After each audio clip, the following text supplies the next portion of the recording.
Hello, people world. of Twitch. Hey, I'm here with Troy Graver, the TO for the Flying Monkeys. Uh, Yes. say hello. Hello, everyone. You are actually being very modest. You're usually very open and outspoken. I think. I just greeted the world via Twitch, so I think that's not very modest. Hello, everyone. So funny.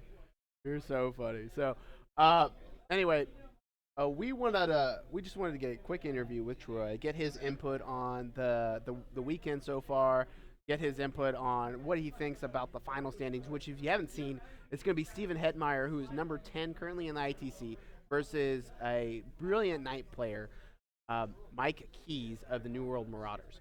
So, uh, so far, how has your weekend been here at Slobberknocker? My weekend's been very good. I've taken a list here that I didn't practice much before. It's a new list to me, and I've suffered a little bit from lack of knowledge of the list, lack of knowledge of the a bit. It's a new addition for all of us. I've struggled a lot to get games done, and that's been a real challenge. That's not fun to have to rush at the end of the game. Just had a great opponent. Just had a really great game. I'm now 2-2. And what was the cause? I guess you went 2-2. You just felt like you had to walk through your last turn. Is that right? Yeah, at the end of our game just now, we ran out of time and we forgot the rules of the mission involves scattering objective markers, and we forgot to scatter them on one turn. And so I held the objective markers at the end of the game at the position they were, but because we had forgot to scatter them, we retroactively tried to back up and scatter them. The reason we forgot to scatter them was we were trying very hard to get our turn 5 in. Started turn 5 when they announced. Okay. So, I mean, so that was the Warpog mission, correct? Yeah. Warpogs, this is our second kill point mission of the event. It's a little bit abnormal to me to have 2 kill point missions in a 5-round event. But the objectives gave you basically 350 bonus kill points if you held them, and otherwise there were 2 of them. So I was losing in kill points by a lot. He had almost doubled me up. I had 550 points remaining to his 10 to his 1,050 or something. But I did hold both objectives at the end of the game initially until we realized we had forgotten to scatter them at the top of the turn. At that point, one of them scattered out of my range, so I couldn't hold them both. I just got the one, and that wasn't enough. At 350 points, wasn't enough to up that gap of kill points. Okay. Uh, so I know you told us that you brought a list that you haven't really practiced before. I had one practice game before this event with this list. Okay. So I guess it's a pro tip. Always practice with your list before going to an event, so you know how it works, and you can. Sure is. I would recommend to everyone to practice not just with your list, but with your list and the mission of any given event. This event required a 30-day out list submission, and the edition was so new, and I was so busy with preparing for my upcoming Flying Monkey GT that I wasn't able to practice properly. So. And there's nothing wrong with that. We all have lives, and it's the life of the 40K player trying to balance, life, 40K, and family and stuff like that. So, uh, well, let's go in. You had a great time the overall weekend, though. Yep. It's been a lot of a lot of good games, a lot of good opponents.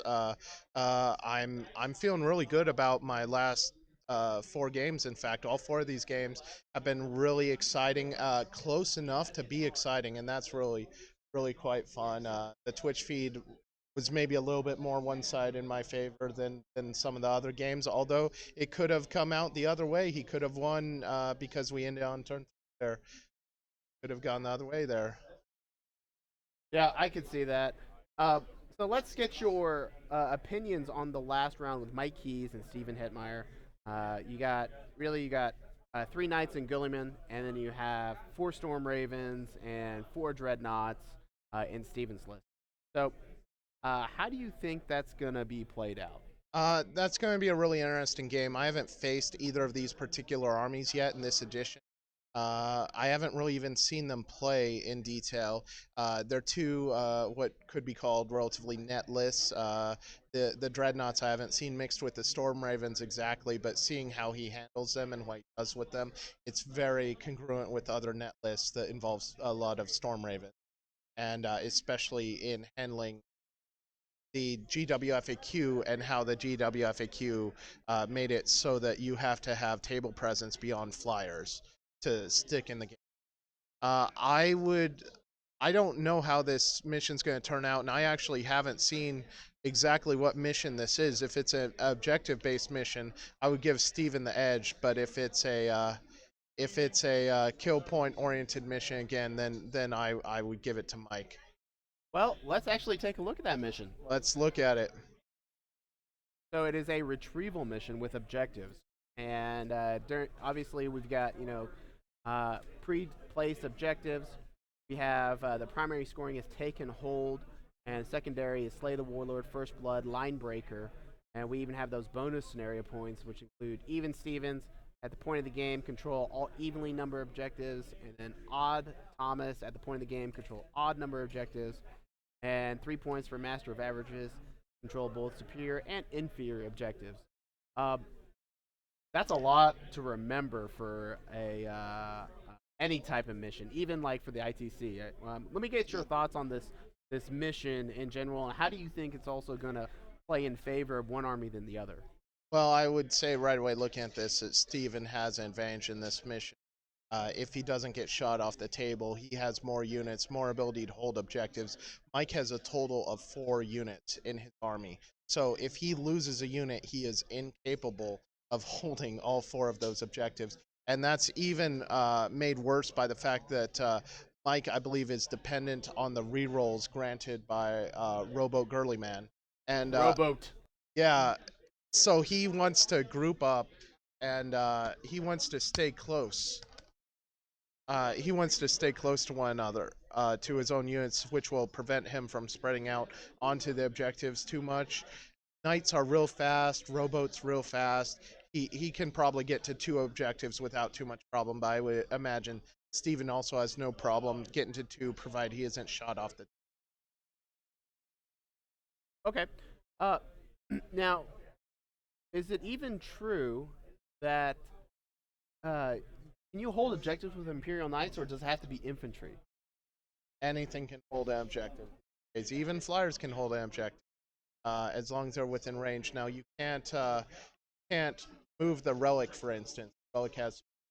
You can't move the relic unless you're infantry.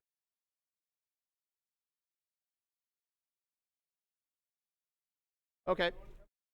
Um, so we predicting Steven as having an advantage over Mike here. Yeah, I mean, it really depends on how effective Steven is with his firepower as well, because he's got to damage Mike, and there's a chance that Steven may just lack the sufficient firepower to effectively. Uh, I think he'll have it. Those Storm Ravens shoot a lot of shots.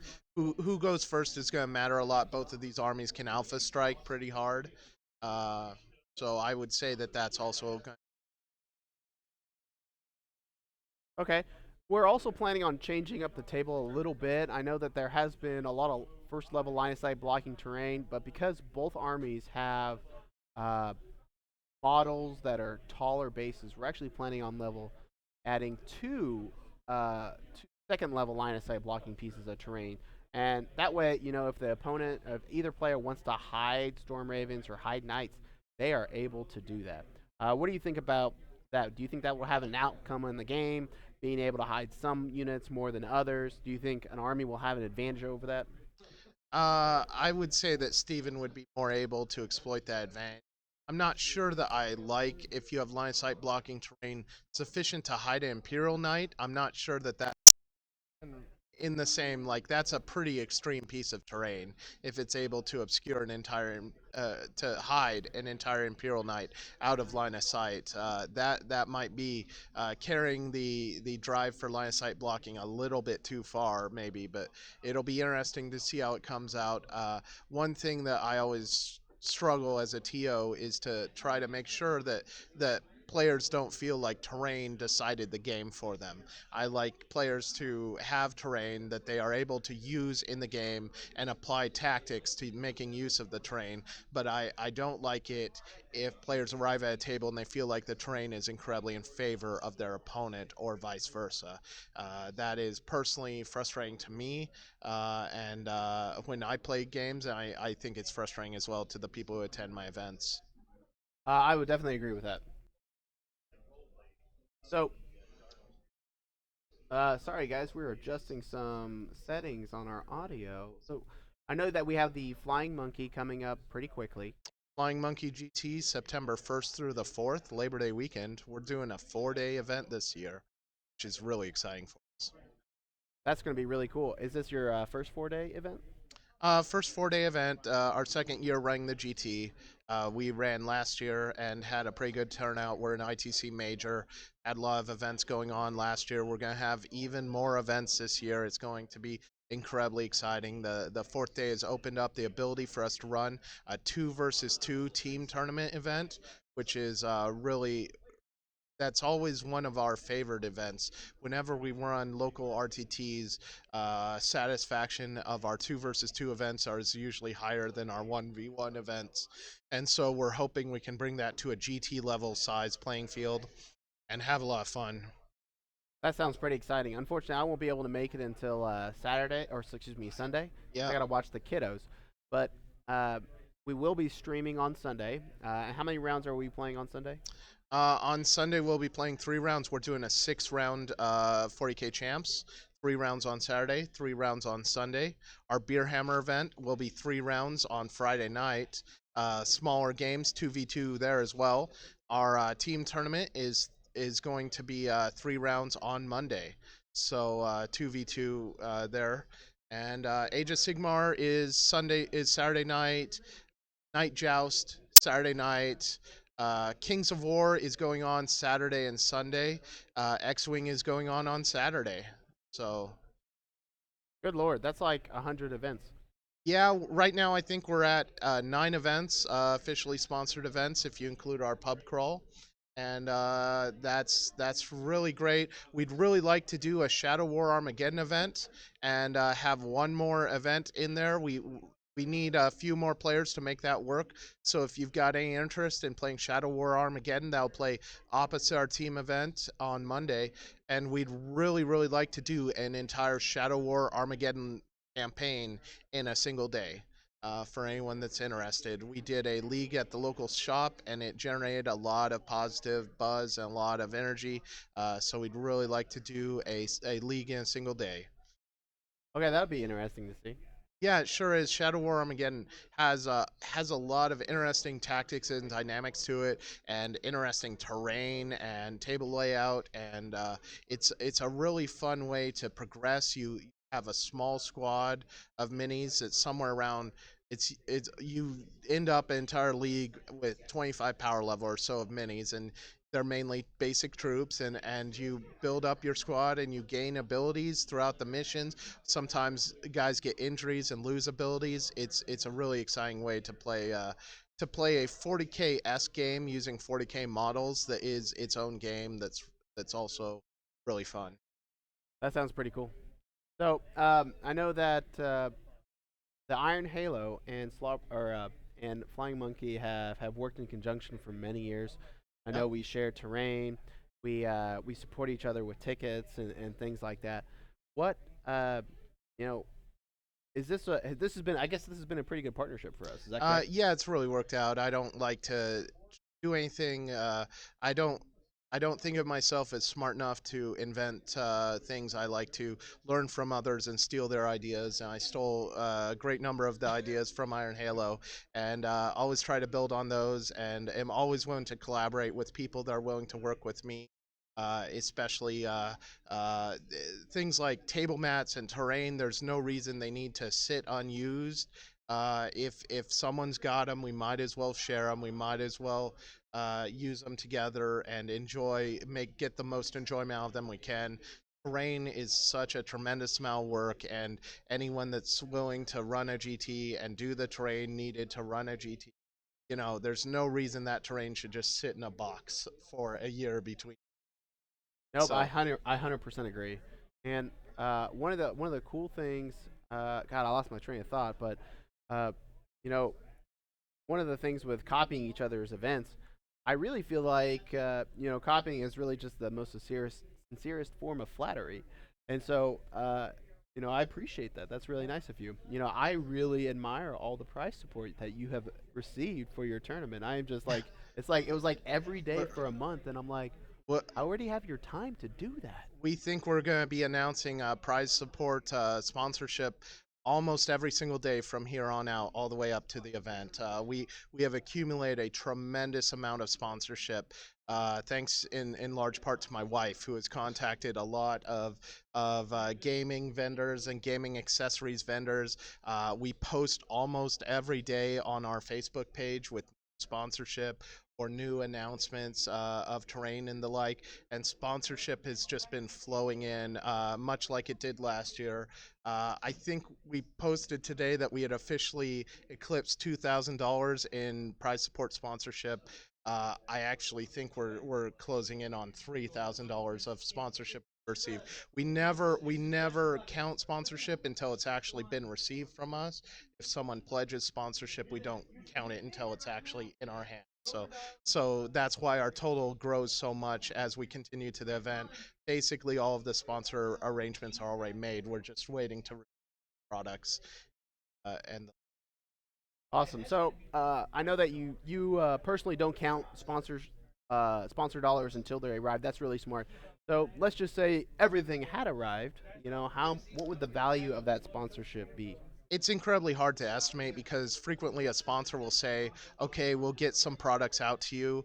We recently had a sponsor named Awesome Dice that said they'd send us some products, and when they arrived, MSRP, that's $433 worth of products from Awesome Dice, dice bags, lots of dice containers, lots of specialty dice, poly-sided dice, many-sided dice. It's a lot of sponsorship that came from Awesome Dice, and we weren't expecting dice boxes and the like. We were expecting something. We expected it to have some value. We weren't expecting $433 of MSRP from Awesome Dice. That's pretty awesome. Yeah, Literally awesome dice. literally awesome. We've had a lot of success with dice companies sponsorship this year, so we're going to have a number of dice companies. Our main sponsor, as always, is our local game store, Wizards Asylum in Wichita, Kansas. They're returning to sponsor us again. They will almost certainly be our largest sponsor once again. And they are. It's so great to work with them on events like this, and to have a local game store that supports the 40K community is just invaluable. No, I 100% agree. We so let me ask you this: there's plenty of people out there that are wanting to start their own tournaments, and I think both of us we've built ours from the Don't ground. do it. Don't do It's it. too much work. Okay, it is definitely a whole bunch of work, isn't it? Yeah. People think of a tournament from, at least if you're like me, you think of it from a cost benefit analysis. So how much does it cost to rent an event space? How much does it cost to build the terrain? But one thing that gets underestimated is how much does it cost in personal time and sacrifices. I love spending time with my wife. A lot of that time has been taken up building terrain for this GT. Another thing, when you're running a GT, people become very very sensitive about things that you make and decisions you make, and there's always conflict behind the scenes when you have other people involved, and that conflict takes a lot out of me. So yeah, it's a frustrating affair to run a GT. It has a lot of value for you. Make sure your team's good, make sure that they're going to stick with you, that they share your vision, and yeah, I recommend having a team, even though sometimes that can be a source of conflict in itself. But I recommend no one try to do it themselves, and everyone try to build the right team. No, I can 100% agree with you on that. At the Iron Halo, I built it the first year, and it was one of the hardest things I've ever done in my life because I worked on terrain like an hour a day or 2 hours a day, painting and constructing, and I'm it's doing 20 hours a week right now yeah, on easily. terrain. Yeah, I can see that. I can see that. Uh, you know, if you want to start a tournament, I think you have to have the passion to see it through, regardless of how many people show up or what you're expecting. Uh, you know, if there's anything I've learned, set the bar at a goal that you think you guys can achieve, and then when you hit that bar, raise it again, and then raise it one more time. Having the right people in place is very critical. We decided to expand to Age of Sigmar because we found some really great folks who wanted to actually run a Sigmar event. So I personally am not a passionate fan of Sigmar. I think it's okay. I'm not really a fantasy player at heart, but if you find the right people, I think you can run any event successfully because they'll need to have the same passion you. Is that something that you can agree with, Troy? Yeah, no doubt about that. We've been joined by Kings of War this year. The local Kings of War guy that is helping us run that event has been build terrain side by side the whole time, and that's been incredibly valuable. And also, he has just organized himself a really good seeming event and not required the level of micromanagement that some TOs require. And I think his event's going to be successful because he's taking the steps needed rain, with promotion, with sponsorship. If people do the steps, and a lot of people don't have the follow through, it takes a lot of initiative and follow through, and it's a lot of work, and people like the idea of it without appreciating the work involved in it. So finding the right people is always a challenge.